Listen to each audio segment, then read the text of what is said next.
Sri Kuberan TV அனைத்து நேயர்களுக்கும் திண்டுக்கல் ஹரிஹரன் சர்மாவின் பணிவான வணக்கம். நீலாஞ்சன சமாபாசம் ரவிபுத்திரம் யமாக்கிரதம் சாய மார்த்தாண்ட சம்போதம் தம் நமாமி சனீஸ்வரம். ஓம் சனீஸ்வராய நமக. பொதுவாகவே மக்கள் மத்தியில் சனி பகவான்னாலே ஒரு குழப்பம், ஒரு கவலை, ஒரு பயம் இருக்கிறது. 2.5 வருடத்திற்கு ஒரு முறை அவர் 7.5 நாடு சனி, அர்த்தாஷ்டம சனி, அஷ்டமத்து சனி, கண்டச்சனி, ஜென்மச்சனி என்று பல வகைகளில் சனி பகவான் தன்னுடைய கர்மவினைக்கு ஏற்ப பலன்களை தருகிறார். என்னை பொறுத்த வரைக்கும் சனி பகவானை பற்றி அஞ்ச வேண்டியதே இல்லை. ஆனால் அதை அவரை எப்படி நம்ம ஹேண்டில் பண்ணணுங்கிறது தெரியாமல் முழிச்சுக்கிட்டு இருக்கோம். அந்த தன்மையை வச்சு தான் இன்றைக்கி இந்த பதிவில் 12 ராசிகளுக்கும் நீ எப்படி அவர் பலன்களை கொடுப்பாரு அப்படின்ற இதை மக்கள் தெரிஞ்சுக்கிட்டாலே போகும். நீங்கள் ஜோசிட்ட போக வேண்டாம். சனி பயிற்சியை பற்றி எளிமையாக நீங்கள் எப்படி நடந்துக்கணுங்கிறத பற்றி தான் நான் இங்கே சொல்ல போகிறேன். சனி பகவானின் ஒரு தாக்கம் இருக்கிறது என்று நீங்கள் நினச்சிங்கன்னா, உதாரணமாக 7.5 நாடு சனி நடக்குதுன்னு வச்சுக்கோங்களேன். அப்போ 7 நாடு சனி வந்துருச்சு, எனக்கு அப்படி ஏறுமோ இப்படி ஏறுமோன்னு பயத்தெல்லாம் வெளியே விட்டு 7.5 நாடு சனியில் இனி நான் இப்படித்தான் வாழ வேண்டும்ங்கிற ஒரு நிர்ணயத்தை நீங்கள் ஏற்படுத்திக்கிட்டீங்கன்னா, சனி பகவான் மாதிரி கருணை உள்ளம் கொண்டவன், சனி பகவான் மாதிரி வாரி வழங்குவன், சனி பகவானை போன்ற அற்புத நற்பலன்களை தரக்கூடியவன் வேறு எந்த கிரகத்துக்கும் அந்த சக்தி இல்லை. சாதாரணமாக சனி பகவானுக்கு சனீஸ்வரன் என்ற பட்டமும் கொடுக்கப்படவில்லை. அந்த வகையில் இந்த பதிவில் நாம் 12 ராசிகளுக்கும் சனி பகவான் நற்பலன்களை தர வேண்டும் என்று சொன்னால் நாம் எவ்வாறு நடந்து கொள்ள வேண்டும், நம் நிலையைத்தான் மாற்றிக்கணும். இப்போ பொதுவாகவே சனி பகவானை பற்றி நம்ம பலதரப்பு ஜோதிடர்களும் சரி, பலதரப்பு மக்களும் சரி, பலவிதமான புரிதல்களில் இருந்து கொண்டு இருக்கிறாங்க. இதில் இப்போ சனி பகவான் தற்போது மீனராசியில் சஞ்சரிச்சிட்டு இருக்கிறாரு. இது மேஷத்திற்கு விரயச்சனி, ரிஷபத்திற்கு லாபச்சனி, மிதுனத்திற்கு கர்மச்சனி, கடகத்திற்கு பாக்கியச்சனி, சிம்மத்திற்கு அஷ்டமத்து சனி, கன்னிக்கு மாரகச்சனி, துலாத்துக்கு ஷஷ்டக சனி, விருச்சிகத்துக்கு பூர்வ புண்ணிய பஞ்சமஸ்தான சனி, தனுசுக்கு அர்த்தாஷ்டம சனி, மகரத்திற்கு முயற்சி சனி, கும்பத்திற்கும் மாரக சனி. இந்த தன்மையில் தான் இது ஒரு பொதுவான ஒரு அடிப்படை விதிகள் தான். இந்த அடிப்படை விதிகளில் சனி பகவானை பற்றி சொல்ல வேண்டாம்னா அவரோட ஒரே சிம்பிள் கான்செப்ட். ஏன்னா சனி பகவானுக்கு நீதிமான், தர்மவான்னு பேருண்டு. அப்போ என்ன, தர்ம நீதி தவறாமல் ஒருவன் நடந்து கொண்டால் சனி பகவானை பற்றி நாம் அஞ்ச வேண்டிய அவசியமே இல்லை. ஏன்னா பல பேருக்கு நம்ம பார்த்துருக்கோம், 7 நாடு சனி தான் கல்யாணமே நடக்குது.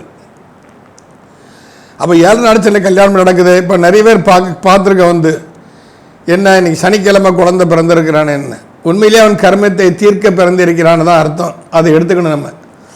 நாம் நடந்து கொள்ளும் வினைதான் நமக்கு வருகிறது. இப்போ நாம் கோதுமையை விதைச்சிட்டு நெல் விளையலைன்னா கண்டிப்பாக நெல் விளையாது, கோதுமை தான் விளையும். அது மாதிரி நாம் தவறு செஞ்சால் அந்த தவறுக்கு உண்டான தண்டனை நமக்கு கண்டிப்பாக உண்டு. அதை தருபவன் சனி பகவான் தன்னுடைய ஜென்மச்சனி, அஷ்டமச்சனி, அர்த்தாஷ்டமச்சனி, கண்டச்சனி, மாரகச்சனி, 7 நாடு சனி, சனி திசை, இது எல்லாமே நம்ம சொல்லலாம். இப்போ 19 வருஷம் சனி திசை நடக்கிற இந்த 19 வருஷம் பாதிக்கப்படுவானான்னு கேட்டால் கண்டிப்பாக பாதிக்கப்பட மாட்டான். இதிலிருந்து நாம் எவ்வாறு வெளிப்படுவது, நம்மை நாம் எவ்வாறு காத்து கொள்வது, இதற்கு என்ன ரெமெடி? ஏன்னா தப்புனா தண்டனை ஒன்று தான் தீர்வுன்னு அந்த உலகமே இயங்காது. தப்புக்கு தண்டனை ஒன்று தான் தீர்வுன்னு நினைக்கக்கூடாது. மன்னிப்பும் உண்டு. நாம் செய்யக்கூடிய நம் மனநிலையை மாற்றுவதற்கு ஏற்ப இப்படி நாம் செஞ்சிட்டோம் அப்படின்னு சொன்னால் நிச்சயமாக சனி பகவானை பற்றி நாம் அஞ்ச வேண்டிய அவசியம் இல்லை. அதை பற்றி ஒரு தனிப்பட்ட பதிவாகத்தான் இந்த பதிவில் உங்களுடன் பகிர்ந்து கொள்ள வந்திருக்கிறேன். ஒவ்வொரு ராசி ரீதியாகவும் அந்த ராசிக்கு எந்த இடத்தை அவன் சனி பகவான் பார்க்கிறான், அப்போ அந்த இடத்தை சனி பகவான் பார்ப்பதால் ஏற்படக்கூடிய விளைவுகள் என்ன? ஏன்னா சனி பகவானுக்கு ஒரு லிமிட்டட் பீரியட் இருக்குது. ஏன்னா யாருக்கு திருஷ்டி படணும், அவன் திருதேவியும் விட்டு வச்சதில்லை, பிரம்மாவுக்கு சிவனையும் விட்டு வச்சதில்லை, லக்ஷ்மி பார்வதி சரஸ்வதியும் விட்டு வச்சதில்லைன்னு நம்மளை மாதிரி சாதாரண மனுஷங்களுக்கெல்லாம் ஒன்றும் பிரச்சனை. அவங்கெல்லாம் தேவர்கள், அதனால் அவங்களுக்கு தெரியும் எந்த காலத்து எப்படி இருக்கணும். ஏன் சித்தர்களையும் நீங்கள் எடுத்துக்கங்க, அமைதி ஏறுவாங்க. அப்போ சனியோட முக்கியமான நட்சத்திரம் சொல்ல போனால் 3 நட்சத்திரம் வந்து பூசம், அனுசம், உத்திரட்டாதி. இது 3மே திருமண முகூர்த்தத்துக்கு உரிய நட்சத்திரங்கள் தான். அதே மாதிரி குருவு கூட அந்த யோகம் கிடையாது. குரு கூட ராட்சச கணம் இருக்குது. சனியோட நட்சத்திரத்தில் ராட்சச கணமே கிடையாது. அப்போ பார்த்துக்கங்க, இப்போ இயற்கையாகவே சனி பகவான் எந்த அளவு கருணை உள்ளம் கொண்டவன், கொடை வள்ளல், எவ்வாறெல்லாம் நன்மை தருவாங்கிறது நாம் வந்து உணர்ந்துக்க முடியும். அதனால் சனி பகவானை பற்றி வஞ்ச வேண்டிய அவசியமே இல்லை. நாம் எப்படி நடந்துக்கிறோம், எப்படி நடந்துக்கிட்டால் நாம் சனியின் பாதிப்பிலிருந்து விலகலாம் என்பதை பற்றி ஒரு முழுமையான இந்த பதிவில் நாம் ராசி ரீதியாக கண்டிப்பாக பார்ப்போம். பொதுவாகவே சனியின் பார்வை என்ற தன்மை வைத்து நிறைய பேருக்கு பயம் ஒன்று இருக்கிறது. எந்தெந்த பார்வையில் பட்டால் ஏற்படக்கூடிய விஷயங்கள் நம்ம எடுத்துக்கணும். சனி வந்து ஒரு இடத்த பார்க்குறார் அப்படின்னு சொன்னால் திருமண தடை ஏற்படுகிறது, தொழிலில் பிரச்சனை ஏற்படுவது, உடல் உபாதைகள் ஏற்பட்டு அதனால் மருத்துவ செலவுகள் ஏற்படுவது, திருமணம் தாமதப்படுவது, குழந்தை பாக்கியம் தாமதப்படுவது, நட்பு வட்டாரங்கள் எல்லாம் நம்ம ஏமாற்றி போகக்கூடிய ஒரு தன்மை. இந்த மாதிரி சனியின் பார்வையினால் இந்தந்த விளைவுகள் ஏற்படும் என்று நம்ம எல்லா ஜோதிடர்களும் சொல்லிட்டு இருக்கோம். ஆனால் உண்மையிலே வந்து சனியின் பார்வையை கருணைமிக்க பார்வையாக மாற்ற நம்மால் முடியும். அப்போ எந்தெந்த ராசிக்கு எந்தெந்த இடத்தை அவர் பார்க்குறாரு, அந்தந்த இடத்தை நாம் என்னென்ன செஞ்சால் அது நமக்கு சனியின் பார்வை கொடூர பார்வையாக இல்லாமல் கருணை பார்வையாக மாறும் என்பதைத்தான் இந்த விளக்கத்தில் நாம் சொல்லியிருக்கிறோம். இது எல்லாரும் பின்பற்றுங்க.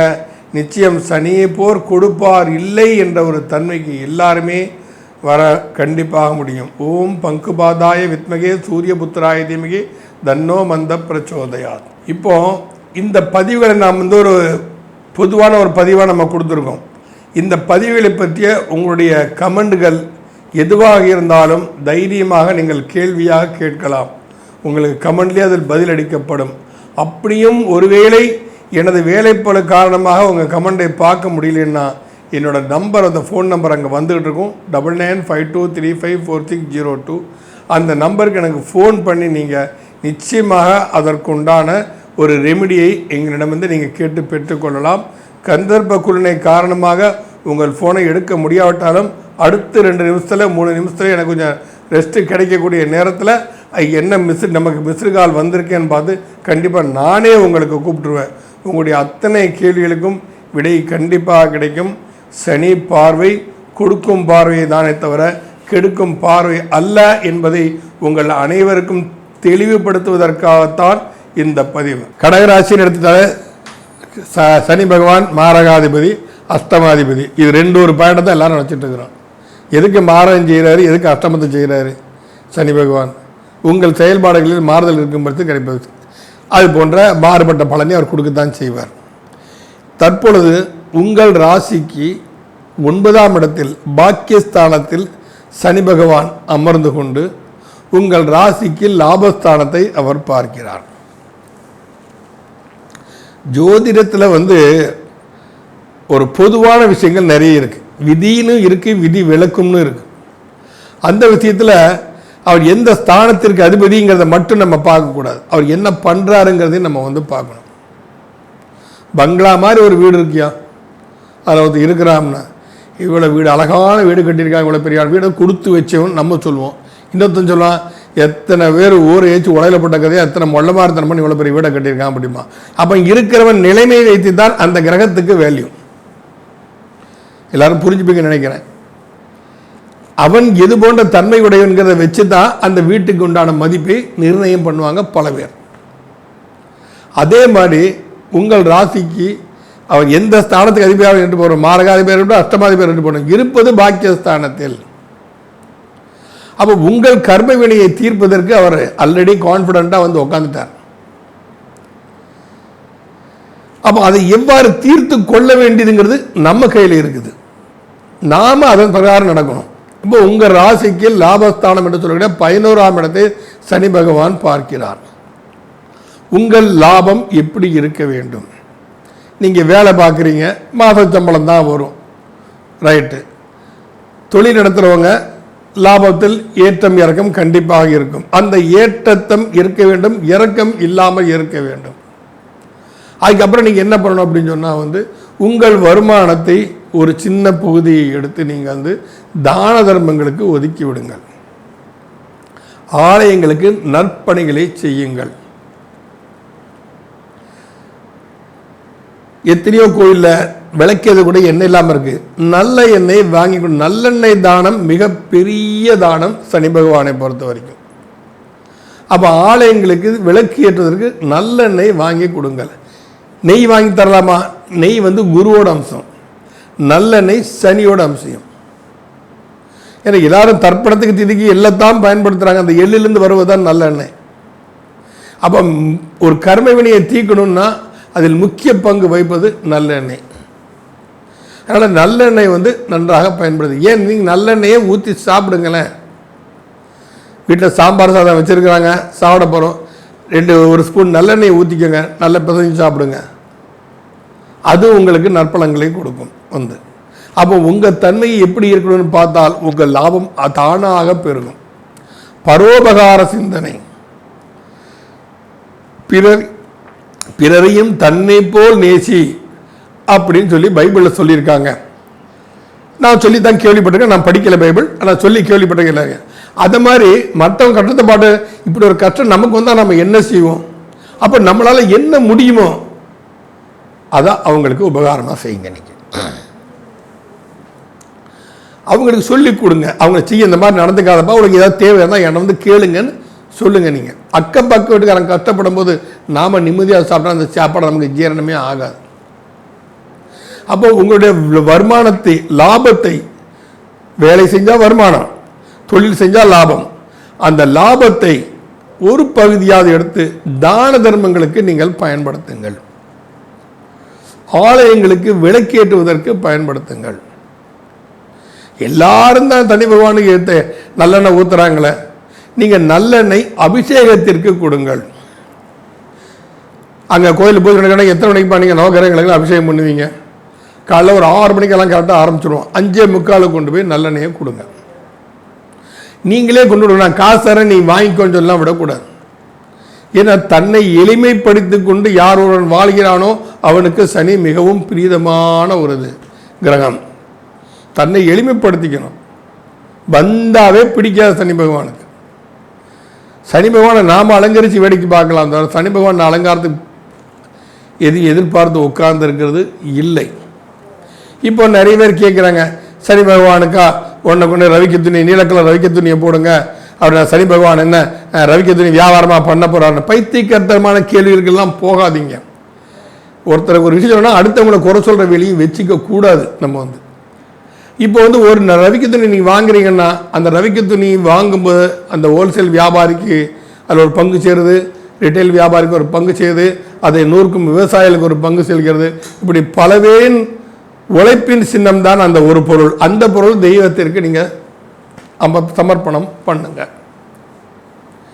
ஏழை பெண்களுக்கு மேலாடை அங்கவஸ்திரம் வாங்கி கொடுங்கள். ரவிக்க துணியை வாங்கி கொடுக்கலாம். வயதான தாயின் வயதில் உள்ளவர்களுக்கு ரொம்ப கஷ்டப்படுறாங்க, நீங்களா போய் அவங்களுக்கு வலுக்கட்டாக போய் உதவியை பண்ணுங்க. ஐயா உங்கள் வீட்டில் கல்யாணம், வேலையாளுக்கெல்லாம் ஆட்கள்லாம் தேவைப்படும், என்ன நீங்கள் சம்பளம்லாம் நான் கொடுக்க வேண்டாம், இந்த இலை எடுக்கிறதுலேருந்து இலை போடுறதுலேருந்து எல்லா வேலையும் நான் கிச்சனை நான் பார்த்துக்கிறேன், தாராளமாக செய்யுங்க. ஒன்றா இதை நம்ம அசிங்கம் பார்த்தோமோ, அருவர் பார்த்தோமோ, நம்ம ஸ்டேட்டஸ் என்ன ஆகுதுன்னு பார்த்தோமோ, கிண்டல் பண்ணுறோம், கிண்டல் பண்ணிக்கிட்டே இருப்பான். உலகத்தை ஆண்டவனே திட்டுறான், நம்மளை திட்டாமலாம் இருக்க போகிறானோ, திட்டிட்டு போட்டு விட்ட வேண்டியதான். தயங்காமல் இந்த சுத்திகரிக்கக்கூடிய தொழிலை நீங்கள் செய்தீர்களே ஆனால் கண்டிப்பாக சனி பகவான் உங்களுக்கு நல்ல லாபத்தை கண்டிப்பாக கொடுப்பார். துப்புரவு தொழிலாளர்கள் இருக்கிறார்கள், அவங்கள கேட்க விடாதீங்க. கேட்காமலே மாதத்துக்கு ஒரு ஏதோ முடிஞ்சாலும் ஒரு 50 ரூபா கொடுங்க. வீட்டில் ஒரு தீபாவளி ஃபங்க்ஷன் நடக்குதா, இனிப்புகளை கொடுங்க. வீட்டில் ஒரு நல்ல பெரிய ஃபங்க்ஷன் நடக்குது, எவ்வளோ செலவாகுது, ஒரு வஸ்திரம் வாங்கி கொடுங்க. ஏன்னா நம்ம தெருவு அவங்க தான் சுத்தமாக வச்சுருக்காங்க.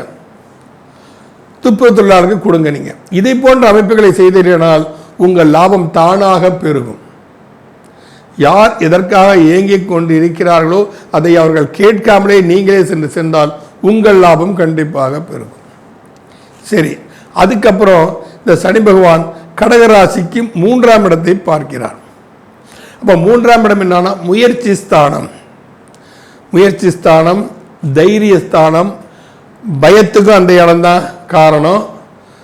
அப்புறம் இப்படி நம்ம பல விஷயங்களை 3ஆம் இடத்தின் காரகத்துவத்தை நம்ம சொல்லிக்கிட்டே போகலாம். அப்போ நீங்கள் எடுக்கக்கூடிய ஒவ்வொரு முயற்சியிலும் நேர்மை இருக்க வேண்டும்.